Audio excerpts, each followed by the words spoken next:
Okay, we're live in the group and we're recording. So um, today we have the pleasure of talking with a fellow archer, and that's kind of where we're going to proceed. We get to talk about archery, and we'll get started here. Hi, my name is Roy Canterbury. I'm going to be your host tonight on Archery Talk 101, and I'm going to have a guest tonight, Nick Gatlin, and he's going to be on here. We're going to talk about archery tonight, so it's going to be wherever we happen to go with it.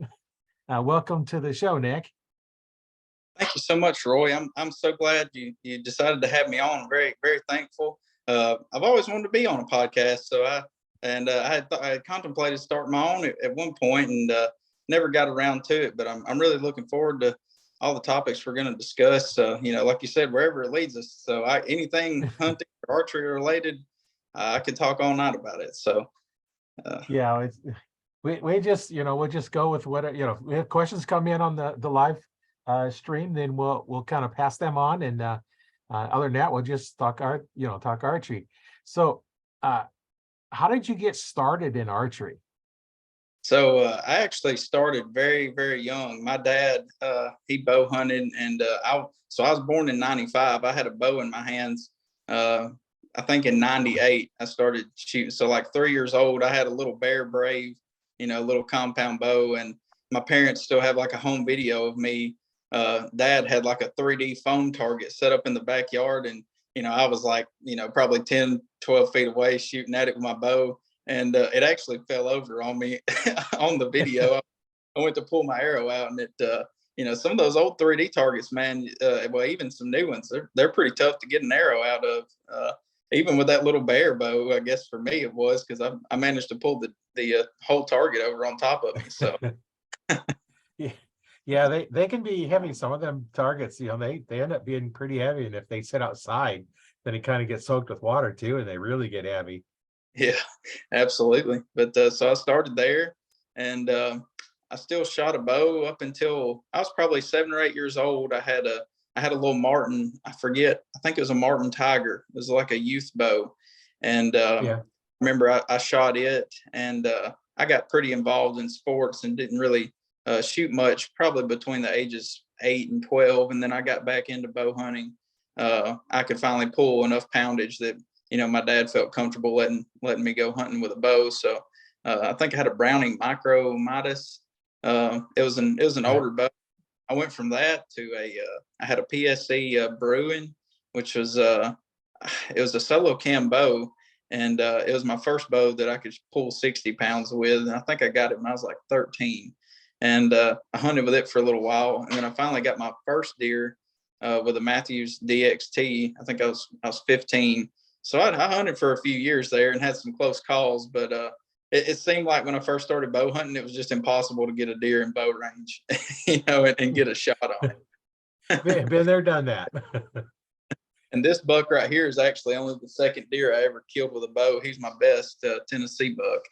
But so yeah, it was. It's I've been. I guess I started out way up here on bow hunting for my area, and I haven't killed another one that nice since with a bow, but hoping to here in the future. You just got to keep going, and eventually you'll get one. And I know when I go out, I'm more hunting, for the meat, and not as much the trophy. But if one comes by, I don't pass it up. Yeah. You know, here in Nebraska, we got our regular archery tag, and then our rifle tags, and we have what they call a season choice tag, which is just antlerless only.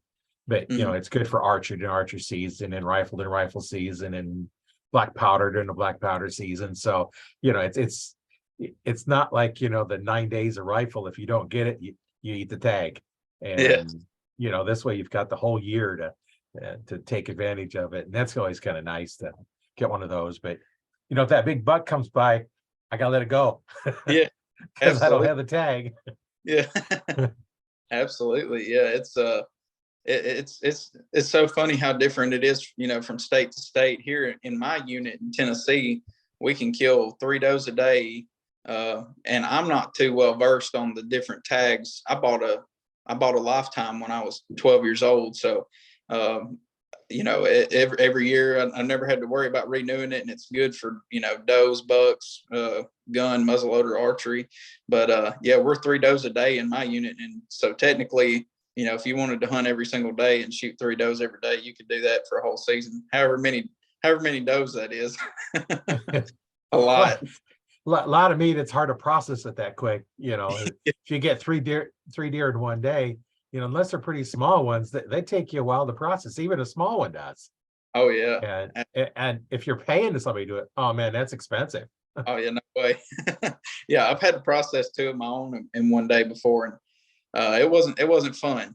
It was a lot of work. It was good at the end when it was done, but yeah. So I've kind of had a goal. I wanted to try to shoot a few more deer every year. I kind of had a goal the last few years to kill 5 in one year to have plenty of meat in the freezer, because we love deer meat, and we eat and chili. And I got a new steak recipe that I've been using the last year or so on my back straps. And I'll cut my back straps real thick, probably about 1.5 inches, like kind of like if you went to the store and bought a filet mignon, kind of Yeah. like that. Cooking it just like I would a steak. I sear it, on both sides, and then I usually finish it off in the broiler, in the oven, and it's to die for. It's probably my favorite meal. My wife loves it too. So, but yeah, so I hadn't accomplished that goal yet though. Shooting 5 in a year. 2 is about where I'm averaging out. Yeah, I know when we first started out, one deer would last this whole year easy. And then, as we got used to how to fix it, and, and got used to, the way you cook them, because you cook them a little bit different than regular, like a cow or something. There's not a lot of fat in it. In fact, there's no fat in it. So you got to cook them a Right. little bit differently.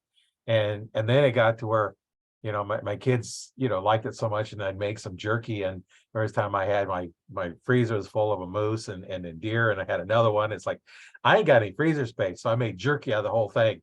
And, they're asking, is it ready? Is it ready? That deer lasted a week. We ate it up in a week.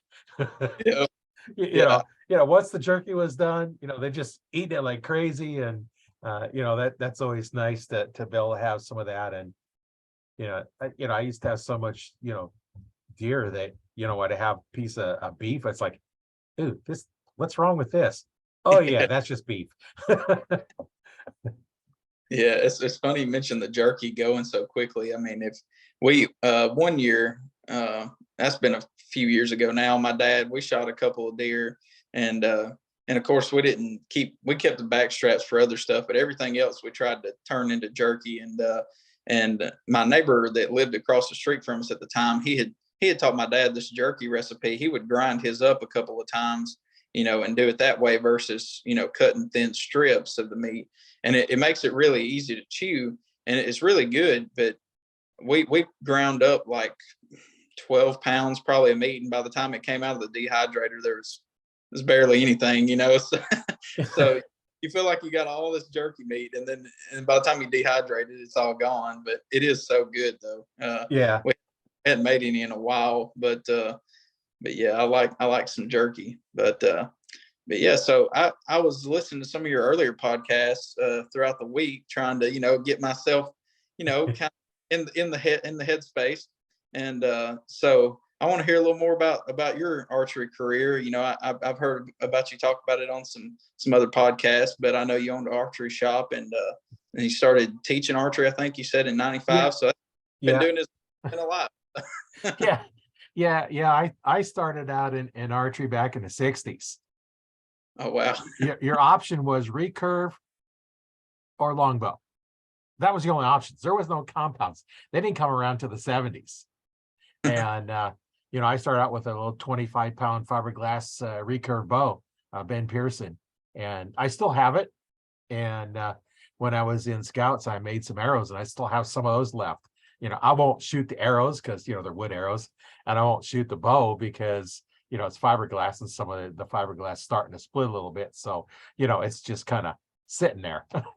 But I started with that, and then when the first compounds come out, I started shooting a bear whitetail that my brother had bought, and learning on that. And then I advanced into other bows, and then just we started out, we didn't have any fancy sights.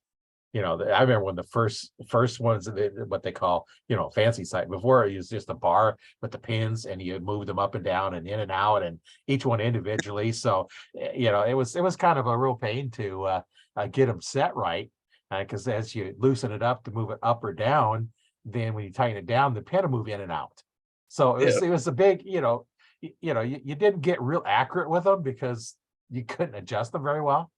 And then I remember the first sites I got, that had decent pins on them. Oh man, that was so nice. And I know I looked around for several places, and I found it online. And then I went to the archery shop that was here locally that I used to go to all the time, and it says, "This is the slide I want. Can you get it?" Oh yeah, we got it. So, and they sold to me cheaper than what was on, advertised online. So that was always enjoyable to, have a good archery store. And when I opened mine up, I just kind of, try to keep the stuff on hand. And, that was, in 95, I started taking a archery course from a guy teaching NFA archery. And that's how I learned the back tension release. And I remember going through the first time, somebody says, "Well, how do you know where it's going to go? You're not aiming, you don't know when it goes off. How am I going to know what they're going to hit?" And, I went through that. And then once I finally learned, it's like, oh, okay. You don't want to try and pull the trigger, because you'll see a lot of people go up there. And I see one guy had his finger above the trigger. We were ready to shoot. He just reached around and grabbed the trigger and pull it. It's like, Yeah. yeah, try to tell. I was like, nah. Yeah.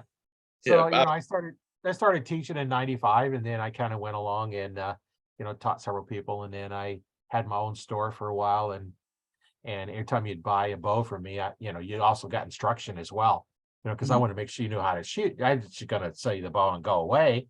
I Yeah. wanted to make sure you knew how to shoot. So I'd give you, basic instruction. It wouldn't be, advanced instruction, but, several guys, I had one guy that bought a bow, and it wasn't 2 weeks later, and he come back, see what I did in my arrow?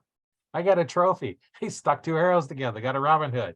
A couple weeks after I taught him how to shoot. Never shot a bow before.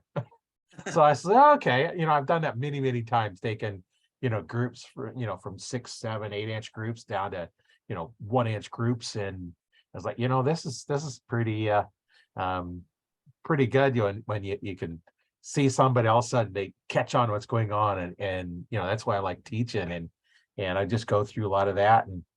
And now that I'm retired, I decided I'm going to put together an archery coaching program. And you can go out and look, and there's a couple of guys that have some really good videos, really good content. One guy, Jake Kaminsky, Mhm. Olympic archer, but he only does recurves, or so that's all he's teaching, the Olympic archery net style. I've mostly focused on compound, like this guy's shooting over here. I can teach the other stuff, but he's got some really good content in there, and I watch his videos and I learn from it. And then there was another guy, Knock on Archery. Oh, yeah, John Not Dudley. Yeah. He's got some very good videos. Mhm. Yeah, I've watched a few of his before. And in your situation, with you running that shop, it really gave you a good opportunity, because I had a buddy that was he was in the army, and I met him in college, and he told me he hated trying to train people who like grew up shooting guns, because he was a drill sergeant at Benning, and he was like, I hated trying to guys that grew up shooting guns. I hated trying to teach them how ROA was. And I guess in your situation, with seeing new archers being able to kind of influence, because I know I can, we develop habits and stuff over the years if we hadn't had formal training, and I've got bad habits still. I still get target panic. And what's funny is last year, so I just got a new bow this year. I went and I got a Hoyt Bentham Pro 30. We went and shot the Total Archery Challenge here in Tennessee, in Winchester. So I actually live in Lincoln County, Tennessee, in Fayetteville, which is right. It's like 45-minute drive just to go to the Total Archery Challenge, and there were people from everywhere. I mean, there were people from Yeah. Missouri. It was my first time ever shooting any kind of. I wouldn't call it a competition, but it's just a big 3D course, and if you ever get the chance to do it, I'd highly recommend it. It's a lot of fun, but we met all kinds of people. I actually won a free release, but anyway, I'm getting a little off track. But so for the last, say in 2013, that was the last new bow I bought, and I shot that bow all the way up to this year, and it was the PSE Dream Season DNA, and super fast bow, totally different kind of from what I'm shooting now. At the time, I was still in high school when I got that bow, so I wanted something. I wanted something with some speed, and it had it. But and I was just so used to shooting it, and I was shooting a wrist sling release. I had a true ball short and sweet with just the one hook. I really liked it because you just hook it right on your D loop whenever a deer was coming in. And it's pretty easy to use. So this year, not only did I get a new bow, I got a handheld, like a thumb release, and I love the feel of that thumb release, but I don't know what it is. It's like something mentally. When I get on the target, a lot of times my pin's settling, below where I'm wanting to hit. It's like making my pin get on. And I didn't have that problem with my old bow. It's all in my head, I guess, but I went to the Total Archery Challenge and somehow made it through it, only losing like maybe 3 arrows. So That's not bad. not too bad. I know when I started on 3D shoots, if I come back with all my arrows, if I had enough to finish was good. Yeah. It's like, okay, do I have enough arrows to complete? I think I got 6 or 8 arrows. Do I have enough to complete the course? And then you get done, it's like, then you don't lose any. And then next thing, okay, you're going along and, I can use the same arrow for the whole time. And, as you get better, learn to judge yardage and stuff like that. And, that's always a challenge. And, I think some of my other podcasts I talked about, judging yardage and, when I've got this video, this will be podcast number 54. So there's a few to go back and listen to. All kinds of stuff, Yeah. I think I heard that when you talked about, you said you were trying to imagine like a rope, like a 30-foot rope. Is that right? Right. Yeah. But so that, of course I had my rangefinder, and it was some extreme angles because the county to the east of us is where the Cumberland Plateau starts, which is it's not technically, I guess it's not technically mountains. We call them mountains because it's real steep and pretty tall. So it's mountains to us around here. But let me tell you, it was pretty physically demanding too. So the first course we shot was the Black Rifle Coffee course. And I think the max ranges were out to, I think, around 70 yards, if I'm not mistaken. I think so. I still got my scorecard somewhere. I kept score as poorly as I shot. I had a moments in the sun, but just hiking up and down those mountains, it was a challenge. So right at the start of the course, we're heading straight down the mountain, and I was thinking the whole time, like, we got to come back up at some point. And it got pretty rough. They had a big Sasquatch you could shoot at, and so we shot the full 25 targets. I think it was 20 or 25 targets on that course. And then we went and shot the Sitka course, and it went out to 120 yards on a caribou. And I hit it. I probably could have shot a lot better, but I totally freaked out whenever I was shooting. I didn't have like a 100-yard pin. I think it was 100 actually. And I didn't have a 100-yard pin. And my fletchings I shoot the blazer vanes, and they're kind of tall. So it wouldn't clear under the bottom of my sight housing. So I had to just kind of guess anyway. So once I got drawn back on it, I let it fly. I hit it, but it wasn't a very good shot. But it was a lot of fun. Very tired by the end of the day.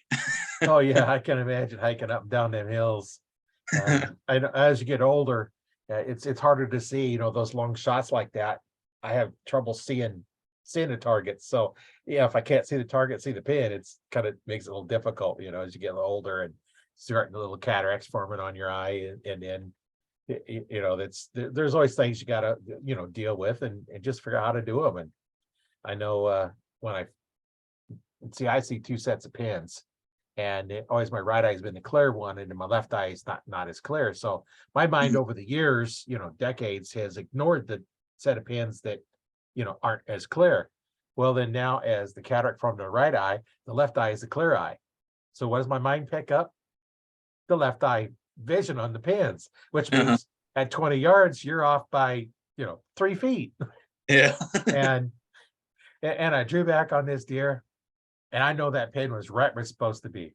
And sure enough, yeah, I ended up getting it, but it hit in the artery in the hip, right by the back leg. And I said, "What's going on?" They're like, I know that pin was not that far back. And it wasn't moving. So it wasn't like this moving through, and I just misjudged the timing. Mhm. And so that I go down to the range, and I normally target shoot, I target shoot for practice, develop my skills, close my left eye, nailed it right where it's supposed to be. So that's going on. So I opened up both eyes, and I missed the 5 spot completely. I was like, all right, what's going on? So now then you go through one of those, start blinking the left eye to make sure you're seeing on the right one. And then I noticed when I hunt, I have a hooded sweatshirt on. And as I turn my head, the hood doesn't move, my head does. And the hood blocks my left eye.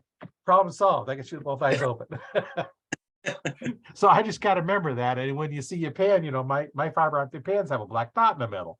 Yeah. So now that I have that, and then trying to see those long distances. So yeah, I prefer the shorter ranges Yeah. just so I Oh, can see the targets. yeah, absolutely. Yeah. And, I had a hard lesson here a few years ago and about, checking your setup and stuff. I had, it was back, I think in 2020, I had went to my friend's house and I had gotten some new arrows and wanted to kind of, adjust my sight on my bow. And I got everything set, and I should have been this is a story about like hand pressure and hand placement on the bow because Right. And preparation, because that year I didn't take enough time really to shoot my bow enough and know exactly what was going on. And anyway, my top pin, I've never been able to shoot my top pin out to 30. So that should have told me that something was kind of off. But that particular day I sighted in my bow. I mean, 20 yards, I was hitting where I wanted to. 30 yards top pin was hitting where I needed it to. And I thought, oh, I guess I'm good to go. And so fast forward, a month or so, and I had this buck on camera. He was a 9-point with like a split brow tine, really a really nice deer especially for around here. And the middle of October is always one of my favorite. We always seem to get a cold front. October, I'd say 12th through like 18th, somewhere in that time range. I killed that deer on the 16th, and I've had 2 other encounters with like a target buck of mine around that day. Like the 16th, I think, was when I seen that 9-point, and then I had an 8-point that I had an encounter with too all on the same weekend. So anyway, I get in the stand that evening. I had hunted there in that stand that morning and didn't have much luck. And it was getting down really, really low light. This deer came in with about 5 minutes of shooting light left. So it was already pretty tough to see him, but I got drawn back on him, and I was looking through my peep sight, and, I always liked having a tiny peep sight because I felt like it made me shoot better. Well, in a low light situation, not good. No, Good. no. And so I'm drawn back, and I had to pull my head up off the bow to see the deer and then rearrange, where I was aiming. And I could see the white on his belly, and I could tell where his body was oriented. So, I went just a little bit above it, and I shot, and I just watched my arrow sail over his back. He's like 20 yards broadside, the deer I'm after. And yeah, and I watched my arrow just sail like a foot over his back. He probably dropped a little, but it was definitely I went and shot my bow the next day, and everything was tight, and I was shooting like 8-9 inches high, and at 20 yards, and and it was just my hand. It was my hand placement. I was putting a little more palm pressure, toward the middle of the grip, and it was making the bow. It's such a lightweight bow. It was just making the bow just tilt up just enough. And yeah, so that hurt. Yeah. Lesson Well, learned. and that's a lot of things that people don't understand, about shooting is there's a lot of things that affect your form. The hand placement, where it fits on your hand, where your pressure is at. There for a while they was doing, instead of the wrist being down and pushing with this part of your hand, that right there, straight line with your arm, they'd do a high wrist. So now that's up, and so the only touching is the same. And problem with that is it's too much flex, and And, Yeah. I've tried all those different things until I finally learned, kind of the best way to do it and Yeah. what works for me. And, with 20 years of martial arts training, I kind of incorporated the two together because, there everything's efficient, direction of power, and so I've incorporated that in the way I teach. But, uh, the hand placement is so important. And, if you're putting pressure, it goes off, your anchor points, your release. There's just so many things that affect it. And, I had a podcast on target panic I need to go watch and it. how to fix it. Well, I thought best way is quit pulling the trigger. Yeah. Or in your case, the handheld is not intended to use the thumb to fire it. Mhm. It's intended to sit on the thumb, and then as you pull back, it goes off. Mhm. So if you're using the handheld and you're using your thumb to actually pull the trigger, then it's worse than using your finger because it's Yeah. less dexterity than your index finger. So now you're using something less dexterity, trying to fire something. Yeah. Yeah. Yeah. I've, I've gotten a little better. I will say I've gotten a little better, but yeah, there's definitely room for improvement. And that's to do, and that's some of the things that we do in the Arch Talk 101 Facebook group is you can upload videos and we'll give you a critique and stuff, to give you little pointers. Where the coaching program, we go a little bit further, a little deep and a little more one-on-one. When you get into the private coaching or the, group, either a private one-on-one like this or in a small group, we're going to do it live and you're going to have some direct feedback, and that's where my coaching program is a little bit different because we're doing it online and live instead of, some of them will do send me a video, I'll critique it and send you back a video and or like I've seen some of them, they'll video them teaching somebody how to do it, but teaching you how to do it to fit your body type is different than somebody else. Mhm. Our bodies are all different. We work a little differently. When you're released, you should go back to it, but I can't get my hand back onto my shoulder because it just won't fit there. So as I can't go all the way back like you normally see someone because it won't go there. I can force it back, but it's not going to naturally go there. So there's all kind of things, and that's where we get into, in the coaching program. And, one of the things I offer to those that are interested in coaching is a free 50-minute consultation call. And, I have a form to fill out for that, just to see if it's, something that's interesting to them. And, that's where we get into, specialized coaching. And, I teach the secrets that Olympic archers use. What Mhm. I'm teaching is what they're doing. And, that's been time tested techniques for years. And, that's just something that everybody can use that. And that's where we go with that is it's a little more personalized. And, you can watch videos all day long, but until somebody can critique what you're doing, Yeah.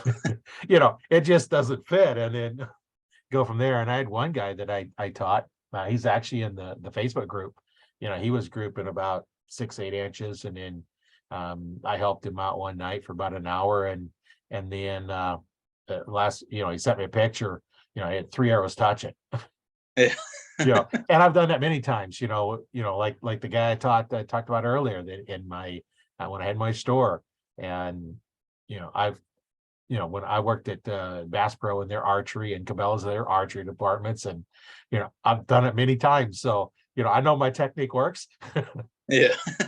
The most interesting Robin Hood I got was I was setting up a customer's bow, setting a drop away. And if you know anything about drop aways, you have to shoot them to test, see if they work and they're set up right.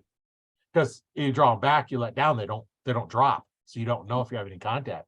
So I went out there and shot an arrow, shot the second one, stuck the 2 arrows together. And of course, they're Cabela's arrows. So I really didn't care. We just get more if we run out. And Yeah. there's a couple of guys sitting there. It's like, oh man, never seen you do that. Oh yeah, I've done it a couple of times, And the one guy come in, he says, yeah, I couldn't get it to group. I was like, it's you. It's not the bow. I just see what I just did. I just stuck two arrows together. So you can't get any better than that, Yeah. you know. And it's all informed in shooting technique, and some of the problems that you're having and some of the problems I have. It's hard for me to diagnose my own. I have to Mhm. watch back, and then it's like, okay, try and critique my own self. And that's a little tougher to be your own coach. That's why Oh, everybody has coaches. absolutely. Yeah, that's a great resource that you're putting out there. I mean, to be able, like you said, to have kind of someone be able to watch you live and critique your form and what you're doing, that's a huge deal, especially someone that really knows what they're doing. But because you can get bad coaching. Oh yeah. Well, and I've seen it in some of the groups I go out there. Joined several other groups, and somebody says, "How's my form?" And it's like, "What am I doing wrong?" Practice more. Practice more. Practice what? Practice bad habits. You're not going to Yeah. get any better. And so I try to give them decent advice, but you can only go so far without getting them. Then I have invited them into my group, and then we get a little more expert communication with them. And in that group, we have people that have been shooting 60 years. Um, Mm. there's one guy that's been shooting longer than I have, and I've been shooting, since the 60s, when I started shooting. And we got people that, bow techs out there. I've been working on bows, since I had my store in 2001. So I've been working on bows for 20 years. And sometimes you get into some of the older ones. When I was at the, Cabela's and Bass Pro, the older bows would come in. It's like, right, okay, here you go. This is your bow to work on. Because, Yeah. if you don't work with the older ones, they're different. They're Oh yeah. completely different. And, my problem with the newer ones, I can't press the new ones because, they're parallel or beyond parallel limbs. I Hmm. can't put them in my press because I have one of the old style presses. And, there's some newer presses that work on, and I have a portable one, just a cable. And I had one guy come over with one of the real new ones, and those limbs bulged in so much that I couldn't even put that on there because it would just barely catch. Yeah. So yeah, I can't work on the real new ones, but fortunately I don't have any real new bows. My hunting bow is a 2001 Carrera PSE, Okay. and the one I use for target, have set up for target, is also a camo bow, but it's a PSE Scorpion. Okay. And I got the first year it come out, and it's a 2 cam bow. Then the next year it come out as a single cam bow, and then they dropped the line. So when I'm trying to say, okay, what are my string lengths? Because I don't, my sticker is, I can't read it. So I got a hold of it, says, here's serial number. They said, okay, here's the string, the cable, and the control cable, and here's your links. And I make a new ones. And that's one of the things I've done in the group as well, is I've had some series of working on bows, Mhm. as well as some archery form tips, and just everything. It's just so much fun to talk with other archers. And that's why I like getting them on here and finding out what your experiences are, and what you're going with. And I know you've been shooting for a while, and uh, what are some of the struggles that you've been going through that here recently that uh, you've got things that you're working on, and how you solving those problems? Yeah. So we kind of we touched a little bit on the target panic, and I guess one of the things that I've noticed whenever and I've gotten a lot better. I'm able to group a lot better. I go out every day, have my target set out at 40 yards. So I'll just walk out on my back porch, and even if I just go out for lunch, I telework. So for lunchtime, sometimes I don't want to take a lunch. I'll just go sling a few arrows, at lunch, and just taking that time every day to shoot, and really try to focus on settling my pin where I want it, and not really focusing on pulling the trigger, just kind of easing my finger on the trigger until it goes off, and that's kind of what I've been trying to do to work through that. And it's helped. It's tightened my groups up for sure. When I first got the bow, it was like I said, using that thumb release. I think that was a lot. I think that was a lot of it for me, was the new release, because I'm so worried, like I'm gonna let go, like it's gonna come out of my fingers. I've always been used to having something strapped to me and it couldn't come off, So I think that was a lot of kind of what created that problem for me, was just being worried about this somehow coming out of my fingers or something funny happening. So, but got it more. I've worked through it. But I think mostly that target panic is what I've had to work on, as far as my my draw and my anchor points, and trying to keep everything the same. I think even in the hand pressure problem, that new bow, I've kind of eliminated that. I've shot it enough, and I've gotten so used to it, and the grip helps too. The grip on my old PSC, I never really liked that grip on my PS. I still have that PSC from 2013, and the bear riser just did not work for me. The flat back, and a lot of people say that's more accurate, having a flat back, and that grip, the new Vital Point grip on the Hoyts, it's a little flat, but it's it's kind of rounded off a little more at the edges. I love the feel of it too, and it's made me be more consistent on my hand placement. And I think that's why I've been able to be more accurate with it than my old bow, and it's just the way more comfortable than my old bow. My old bow, it had those, like I said, it was a speed bow, so it had a real aggressive draw cycle, and you would get it back, and you'd be doing like this right here, and trying to keep it held back. And if I let my string creep even a little, it was just wanting to go. So I think all those things helped with this new bow. But as far as hunting struggles, lately, just getting my eyes on I've been after one buck in particular. So down here, our rut is like pretty much in the part of Tennessee I live in. It pretty much starts about now and runs through about the first week of December, is when you'll see most of your rutting activity. And then we kind of get a secondary rut, around Christmas. So, and I've had one buck in particular that I've been after.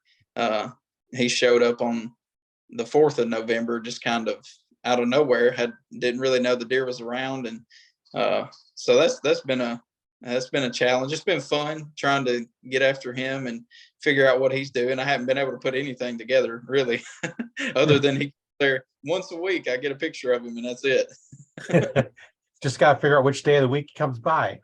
I took a week and a half off of work, so hoping it works out. Yeah, no, we had a new property that has some deer on it. We put a bunch of cameras up because you got a cornfield and a milo field, and there's just kind of a fence row of trees that kind of surround it.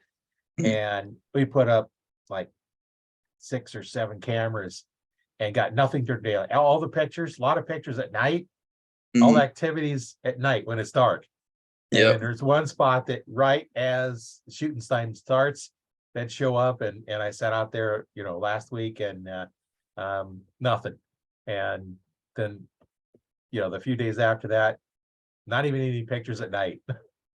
So I don't know what they're doing. But we just got through rifle season here in Nebraska, and they kind of all change patterns. And oh yeah, it has a huge effect on them. So it's funny. So that property that I hunt around here, so the end of the county I live on the southern end of Lincoln County, and it's real flat, and there's a lot of agriculture. And I grew up hunting in like the north part of the county, so you're in the same county but totally different habitat. It's more hills and big timber tracks, and so I just started hunting this farm about 5 years ago, and it's all crop fields out here on the southern end of the county. There's some decent bodies of timber, but the deer just, they don't use it like they do in the hills. I mean, I could go sit at my farm in the hills in the north part of the county, and I mean, you'll see deer all day. I mean, you're just as likely to see a deer at 10 a.m. as you are at 6 or 7, at daylight. And but this other place, the deer, it's like the first hour of daylight is when you're going to see pretty much all the deer, and then the last hour, if or right at dark. I say the first and last hour, but really it's more like the first 20 minutes and the last 20 minutes. Yeah. And so it was a big adjustment for me. And I noticed in the hills, it seemed like a lot of the deer would stick to more of a defined trail.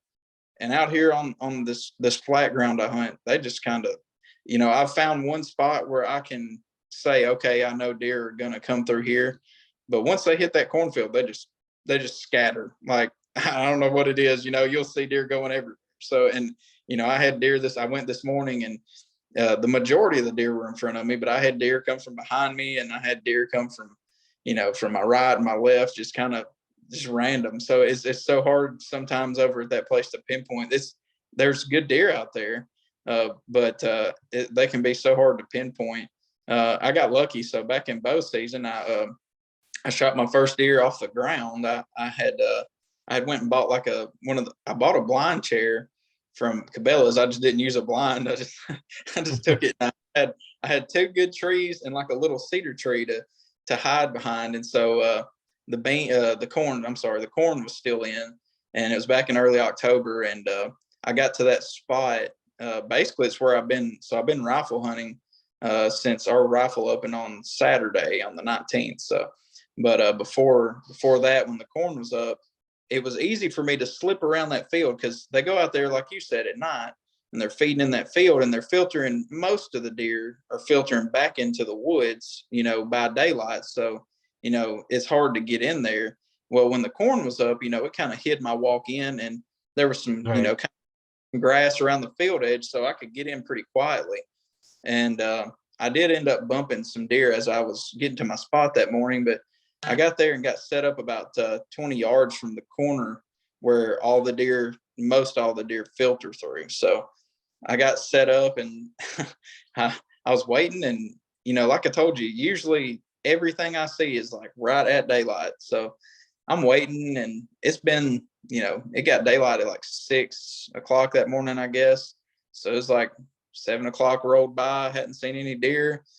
7:30, and I was like, man, I figured, I hope I didn't scare off the only deer I was going to see, trying to get back here.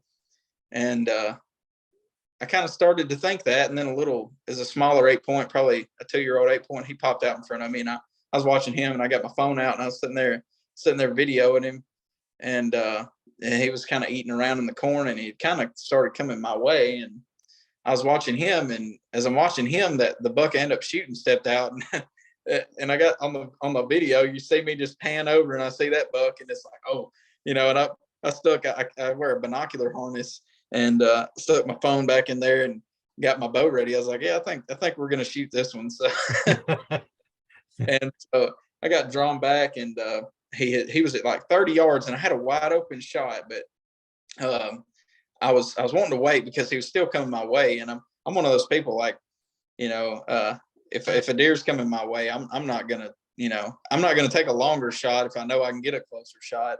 And Right. I almost regretted that because I'm at full draw, and I'm watching this deer in my pins, and that little buck just starts walking closer to me, and I'm like, oh no. And I'm sitting here thinking, I hope I'm not gonna have to I'm never gonna be able to let down.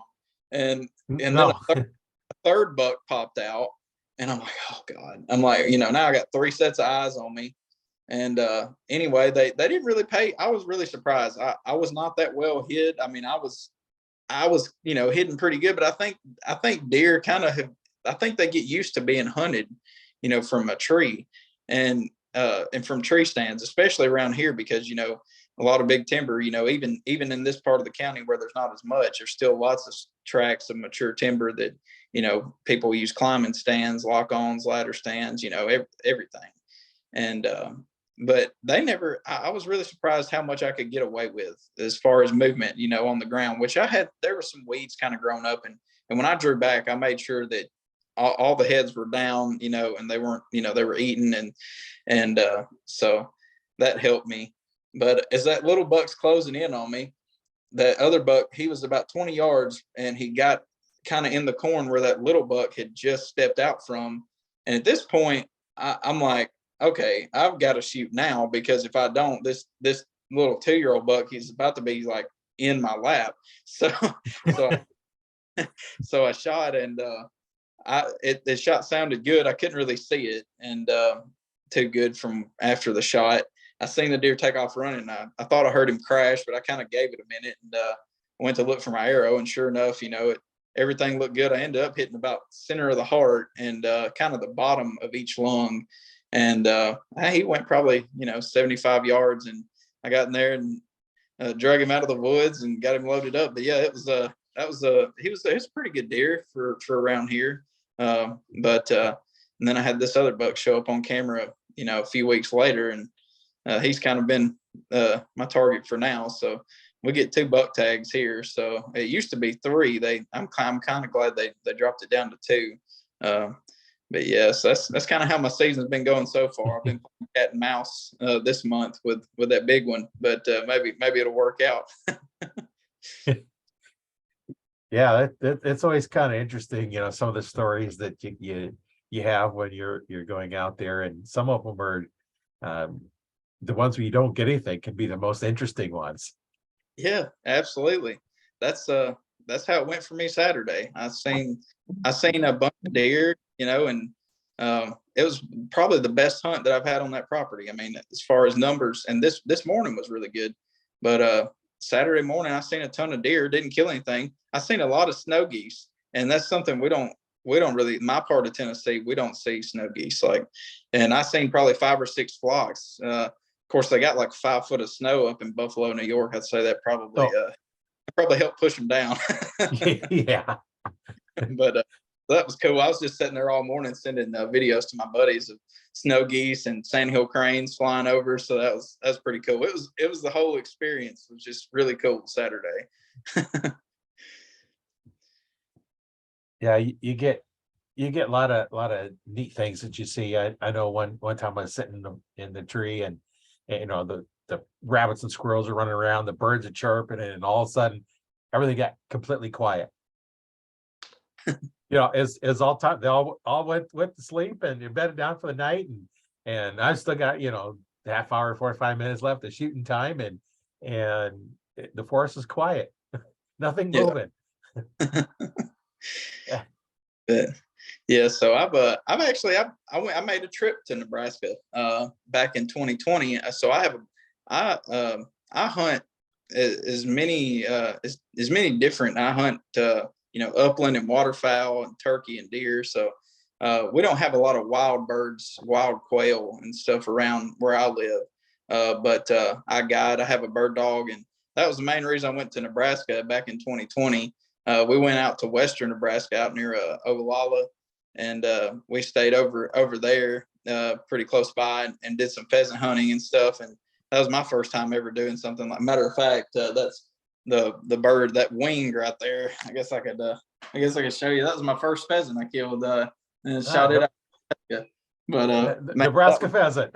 Yeah, that's real. Yeah, but so I did get to make one trip to Nebraska, but I'd love to go back out there, and do it again. But so yeah, it was a great experience. And then I kind of got into waterfowl and upland hunting here in the last few years. But deer and turkey have kind of been my mainstay for a long time. That was all I did.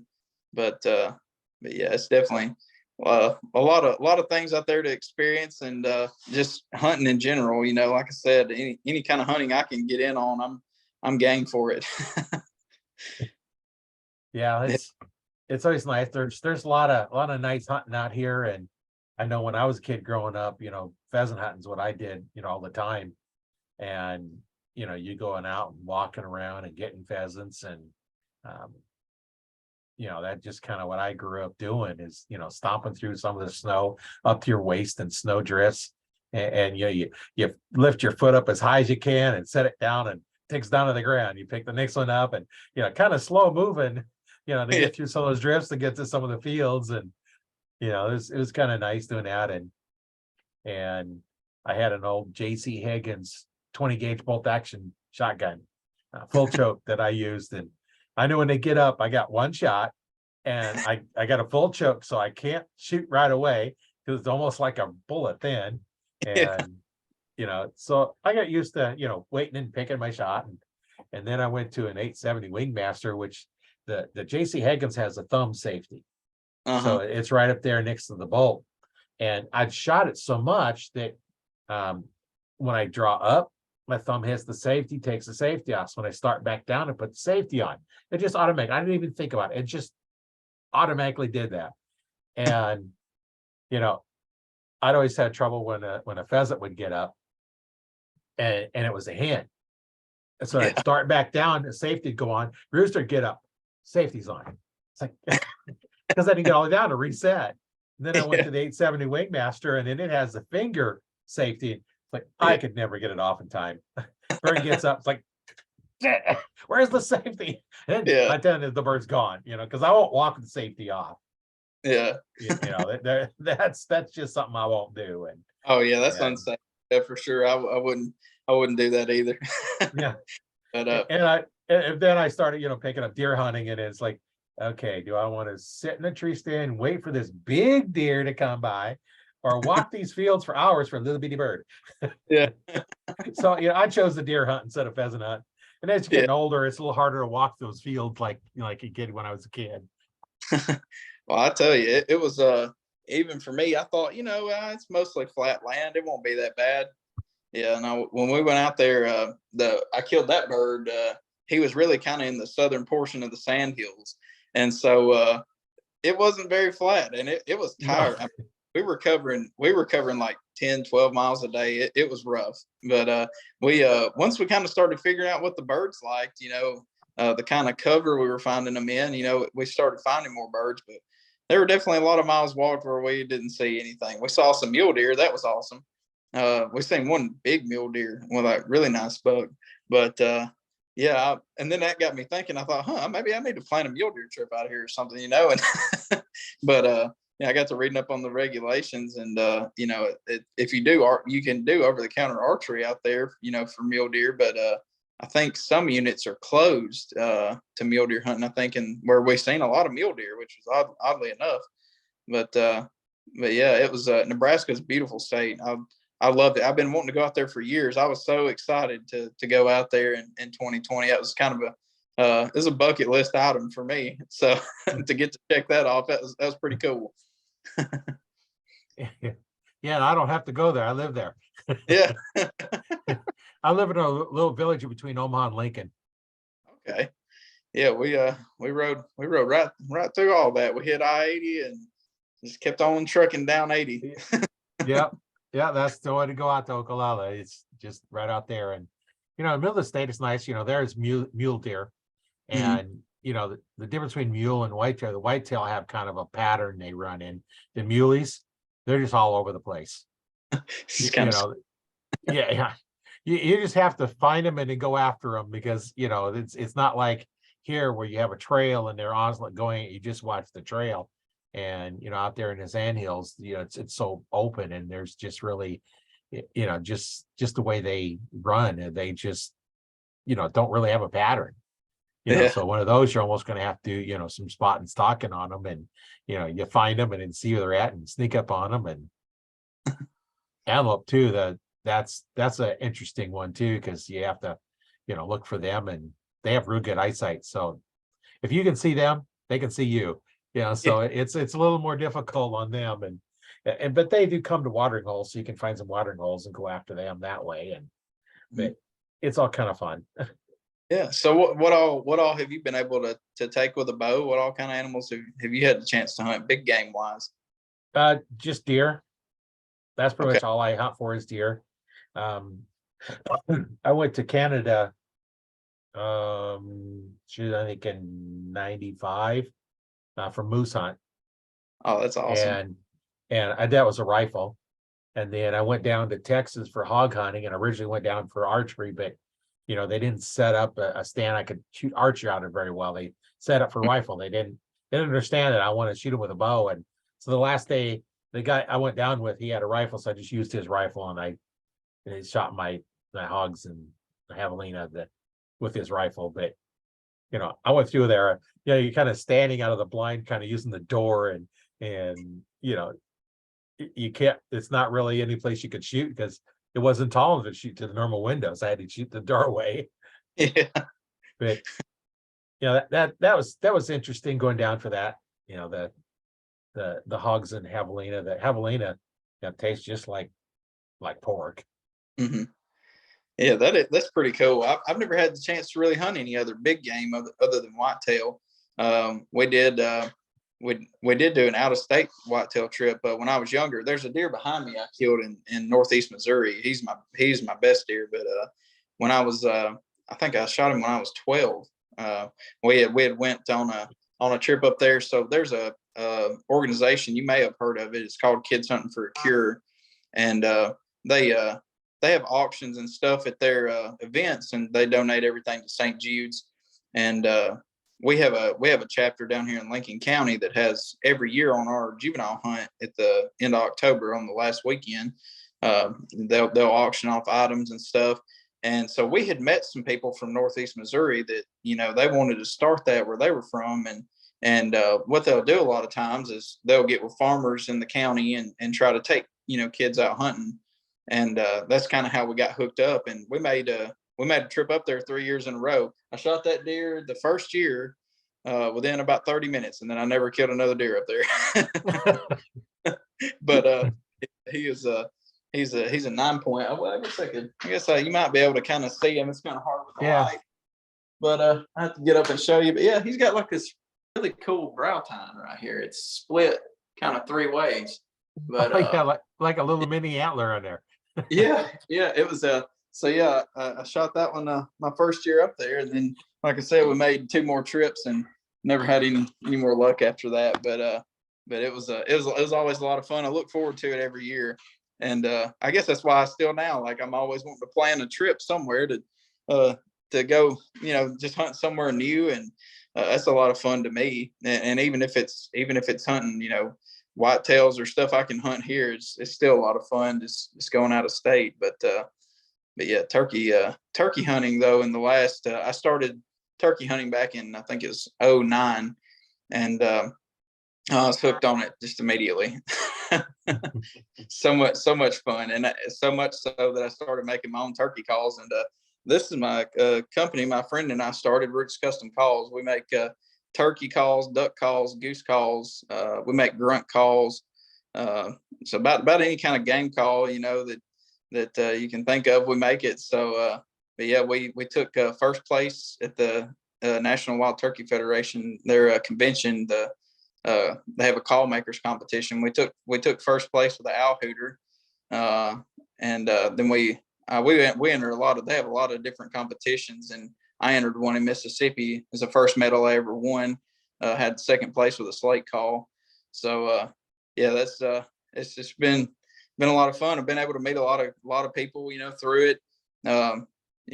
It's kind of one of those things. You're not really doing it for the money. It's more just because you love it, you enjoy the hobby. But I would encourage anybody that's thinking about, maybe making calls themselves, even, go for it. It's a lot of fun, very rewarding experience. But yeah, so I listened to your turkey hunting podcast. And I was like, oh yeah, I can definitely get on with that. Yeah. I have a lathe, and I made duck calls and deer calls, and I remember the first time, just trying to figure them out. And what I do is I'd order the kit, the 2 pieces already cut and drilled, in the square, and then the reed to put in there. And the first duck call I made, I think it took me 4 or 5 hours to make. Yeah, and it. Yeah, because you're going through, you're trying to figure out all the different things, and because you got to size the 2 pieces to put them together, and then now then it's like a half hour, 45 minutes. I got that where I could make one in that much time, because I finally knew what I was doing, and it's kind of interesting. Make your own call, and I've made deer calls and different duck calls, and it's kind of fun, making your own call. And the duck calls are a single reed, but they sound really good for just being a single reed. Oh yeah, absolutely. It's like you said, the first ones we made. I remember we made so many lemons, or our turkey calls. Like we called it our skeet pile, because when you're done with a turkey call, if you mess it up, it looks like a sporting clay or something. So we had like a pile of them.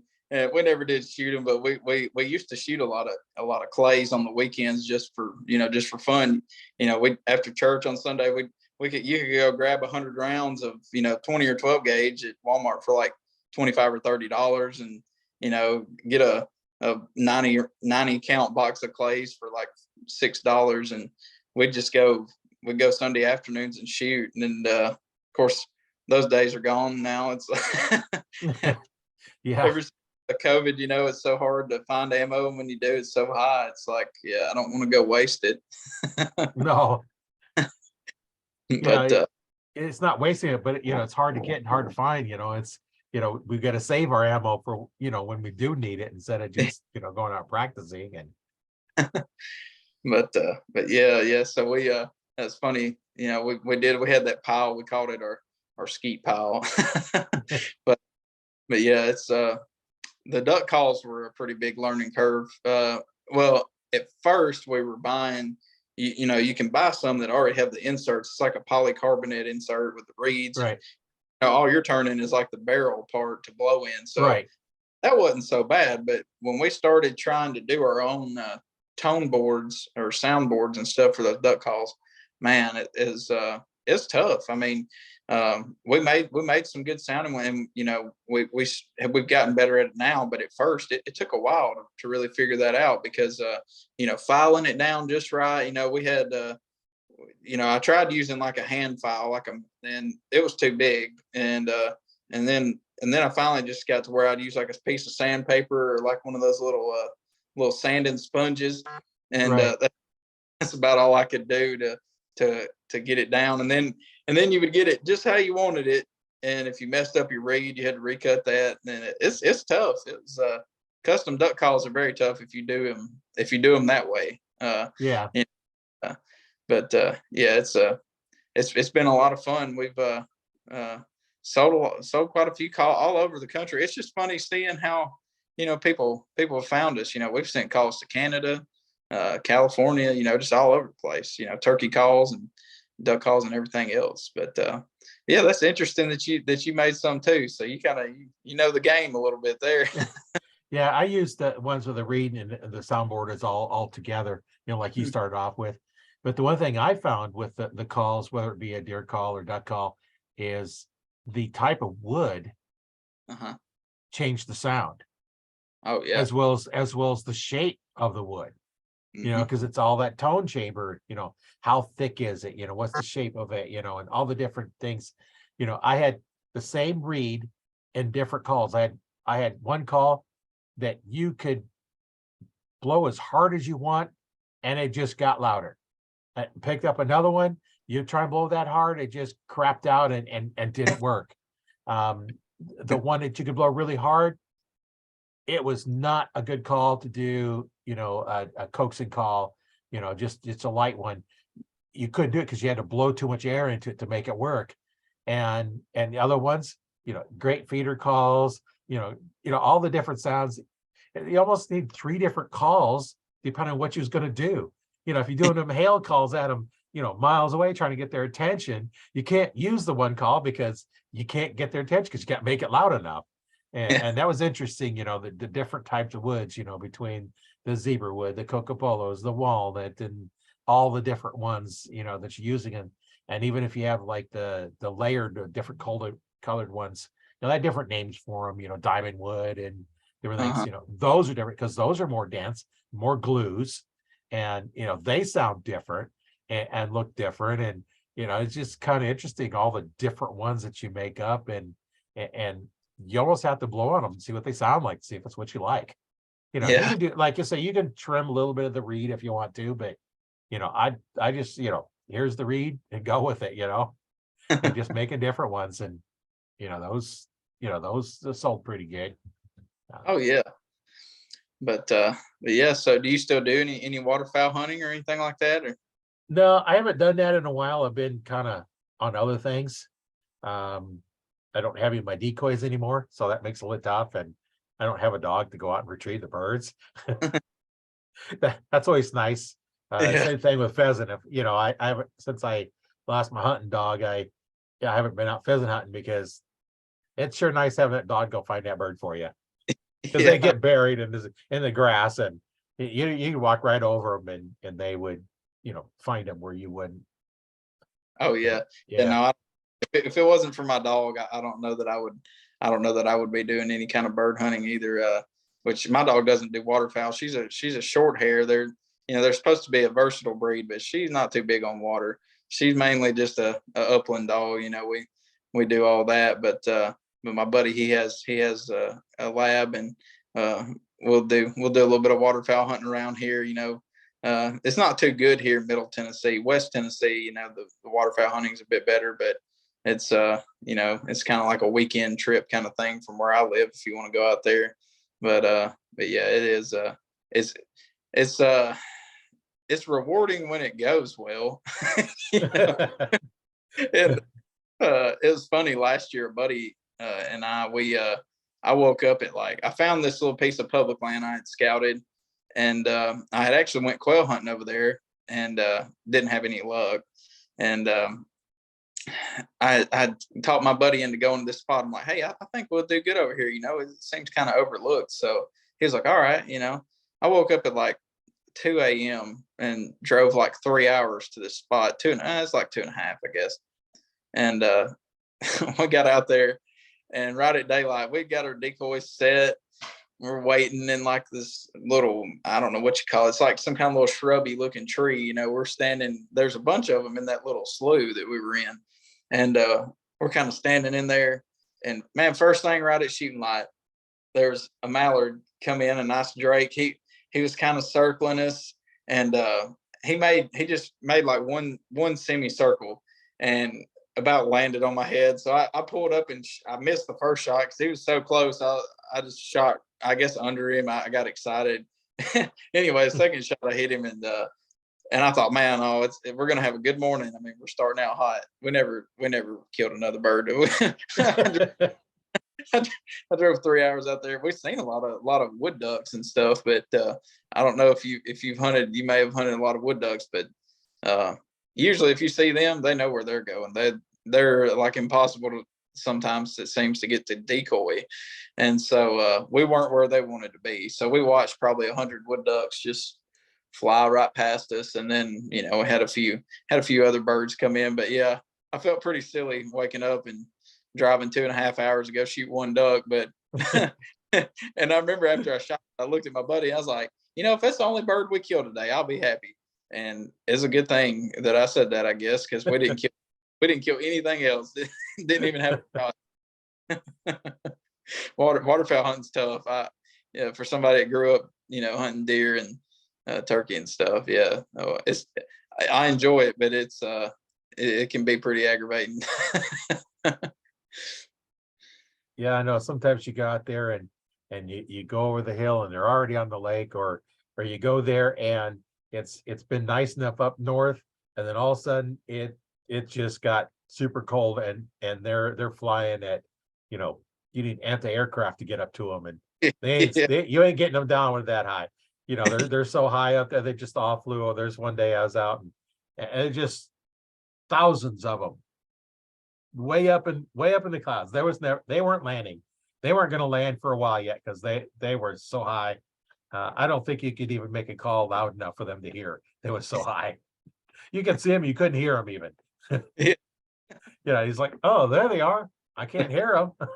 Yeah, so the other day when I heard some of those snow geese, I was like, because I've been out to Arkansas, or and heard a bunch, and I've been to West Tennessee, and I knew what they sounded like, and I was sitting in the tree stand. I'm like, this sounds like a snow goose. I kept listening. I thought, I know I'm not crazy, and sure enough, and I caught a glimpse of them, and like you said, they were so high. I could barely even see them. They were so high, and I could barely hear them. And you know how loud they are. So, Yeah. It was yeah, man, it was that was something else. But yeah. But I guess as far as hunting goes, kind of rounds out most of my hunting experience anyway. A little bit of everything. But yeah, I've as far as planning big game hunts, we've kind of been planning an archery elk hunt, hopefully at some point in the near future. Me and my friends have always wanted to go do that, but I don't know if you got any tips there. Well, if you go way out on the western part of Nebraska, they do have elk, but yeah, you're not going to hunt them there. Yeah. Um, yeah, I don't really have any tips on elk. That's something that I haven't hunted yet either. It would be nice. Get out and do some elk.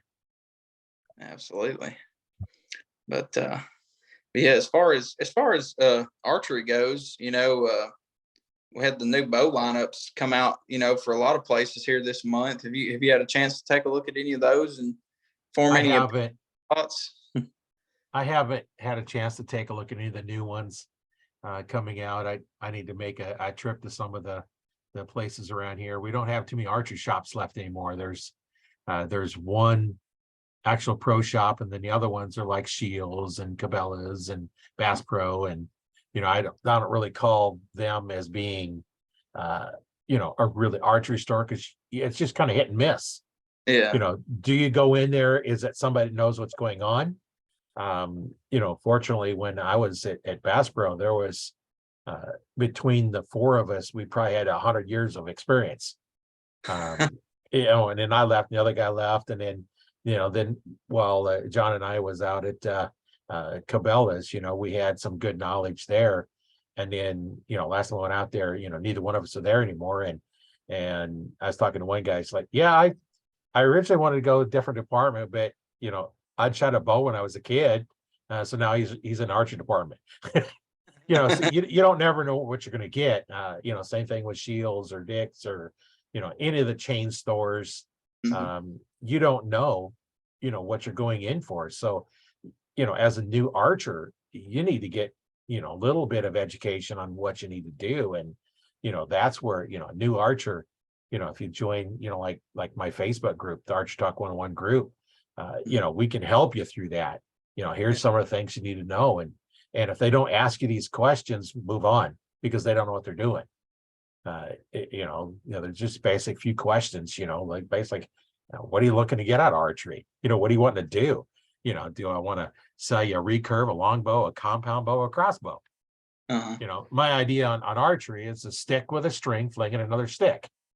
Yeah. That's archery. A crossbow is archery, longbows, recurves, compounds, they're all archery. And what are you looking to do? And sometimes, the best bow for somebody to start with is a crossbow, especially like a younger kid. You can put cranks on them so you can cock them, and they Mhm. got plenty of power. They shoot them like a rifle. They shoot like a rifle because you have the stock. You just got to remember, anything above that rail is going to get removed when you pull the trigger, because it will take it off, whatever you have up there. But a lot Yeah. of the new bows, you can't get your hand up there because it's just tall enough that your fingers won't fit, as long as you don't put your hand over the top or something Mhm. really goofy like that. But Yeah. what are you looking to get out of it? And then, what's your dominant eye? Right. That's some of the things that, if they don't ask what your dominant eye is or test for it, because it's a real quick, easy test. Yeah. Do the pyramid. Yeah. And what I do is the easiest way I do is, is just have them form a little small circle like this. And then, like if I look at the camera and bring it up and look in there, which eye do you see? Come back, that's my right eye. And it's not always your dominant hand. For me, it happens to be I'm right-handed, and right is my dominant eye. But right now, my left eye is my clear eye. So, what do I shoot? Starting out now, I'd probably put myself in a left-handed bow, because the left eye is the clear eye. And that's going to be the one that's going to take over when I'm trying to see. But, I'm not switching now at 67. I'm not switching. I'll just deal with the problems I have with it. And that's just some of the things that you need to look for, as well as fitting you for it. And if they don't fit you right, bow's not going to work for you. And that's when I had my store.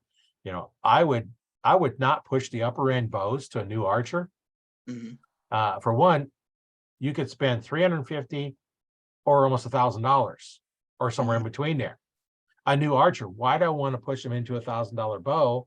Yeah. Figuring if they don't like the sport, now I've got this big expensive bow sitting in the closet. I'd much rather them have a cheap bow sitting in the closet. So I would push the low end one to start with. Mhm. And if one, it got them into a little bit cheaper in the sport. They like the sport. And then, you know what? I could sell them another bow. Right.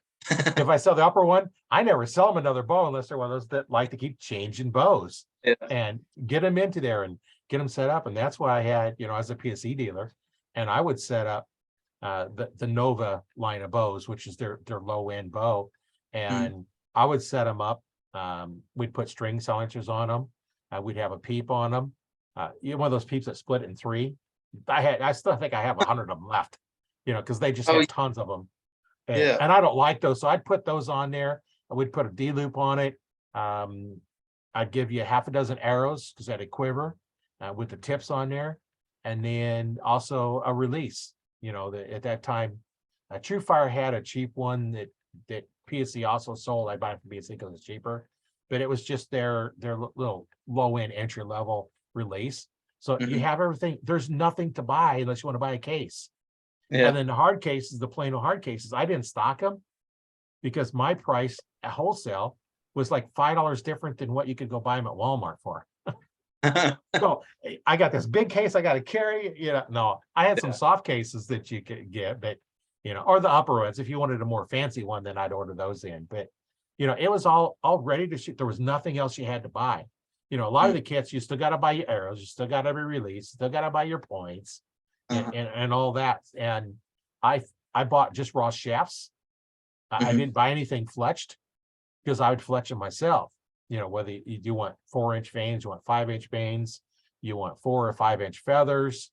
I'd have what color combination do you want? What's your favorite color? To match your shirt, green and gray. We could do green and gray, or we could do whatever you wanted. And they were all custom made arrows. Mhm. And, come about the hunting season, all of my jigs would be full. I I had a dozen BPE, the plastic ones, and I had 8 of the Bitzenbergers. And then I had a Jojan that held 6. So come hunting season, they would be close to that. They'd all be full, all day long. We'd be fletching arrows all day long. And that was good. Now I still got I still got all my Bitzenbergers left, and I got some of the BPE. So I could do it like a dozen arrows at a time. I don't, because I don't fletch that many anymore. Because a lot of mine are all fletched. So I don't really do a lot of fletching, just a little bit here and there. So normally I'll grab, 1 or 2 jigs and do 1 or 2 at a time. But yeah, it's definitely a lot of fun working on your own stuff. And I know a lot of the archers will come in and they won't let nobody else touch the bow but you. Yeah. And I know guys that are sitting there waited 3 and 4 hours for this person to work on their bow because they wanted them to work on it, even though somebody else would be available. I know in time, I was there and John was there. Another, good bow tech and instructor that was working with me at both Vasper and Cabela's, and they'd come in. It's like, they wanted something to work on their bow, and it's just, I can do it. John's busy, and this is, I'll wait for John. Okay. Yeah, there are no hard feelings, it's just, that's just the way it is. And I had others come in. It's like, okay, you come in, they're mine. They only let me touch their equipment. And there's, it's just archers, once you figure out somebody that you trust them, Mhm. then you don't let nobody else touch your equipment except them. Because Yeah. they're going to do a good job. And a lot of your top archers don't work on their equipment because they want to eliminate that from their mind. Okay, did Mm. I do this right? Did I do this right? Oh, is this right? It takes all that other mind because they know the person that set it up knows what they're doing and they got it set up perfectly. And Yeah. then you have to focus on your shooting. And that's just kind of the things that's kind of fun that we can talk about and do all day long. And I know you have your calls. If somebody wanted one of your calls, how would they get a hold of you? So the best way to get in touch with us is through Facebook. We have a Facebook page, Roots Custom Calls, and that's the best way. We also have an Instagram page, and it's Roots_Custom_Calls. So, but yeah, that's the best way to get in touch with us. We pretty much, you shoot us a message. We post a lot of pictures and videos, and we'll have people comment and ask questions, and they'll just send us a private message, and we'll take care of it from there. Get it shipped right to you. So, but yeah, it's grown a lot. Over the last few years, we've been able to reach a lot of people, through social media. We tried to run a website for a little while, but we actually started when we were in college, and with college courses and work, and then also working on that, it was just it's too much. Too much, trying to yeah. trying to keep that web page is it's I didn't realize how difficult that was until we done it. And so yeah, we just and the we were spending money to do it, and we weren't selling anything through the website. Everything was through Facebook. So I was like, Yeah. why are we running this website? It doesn't make sense to do it at this point. But yeah, you can reach us on Facebook. Go give us a like. We'll keep you updated, whatever you're passionate about, whether it's turkey or deer, ducks. We make calls for pretty much everything. So Yeah, that's good. On the podcast, I can put a link in for the podcast in the description. But those who listen to it in the Facebook group, just you're in the group now, so just go ahead and PM you in the group, and then you can go that way. yeah. So that's one way to get a hold of you in the Archery Talk 101 Facebook group, because you're in there now. It's just leave a comment on this podcast and tag you in it, and then you'll get notified for it, and then they can help you out with the calls. So anyway, we've been on here for a little while. So sometimes we get talking and we go a little bit longer. As most of my podcasts run, anywhere from 20 to 30 minutes, but the interviews run 45 to an hour. In this case, almost an hour and 15 minutes. Because it's interesting, we get talking and whatnot. So once again, I'd like to thank you for being on the podcast. It was really interesting talking to you and getting to know you a little bit better. And I like doing these. It's a lot of fun. And Oh yeah. Anybody that wants to come on, just get a hold of me. I'd be glad to have you on the podcast. So if anybody that wants to come in, just send me a message, and I'll send you the link and book a call, and we'll get on there and record them. And thanks again once again for being on the podcast. My name is Roy Canterbury. I've been your host today on Archery Talk 101. And stay tuned next week. This one should come out next Monday.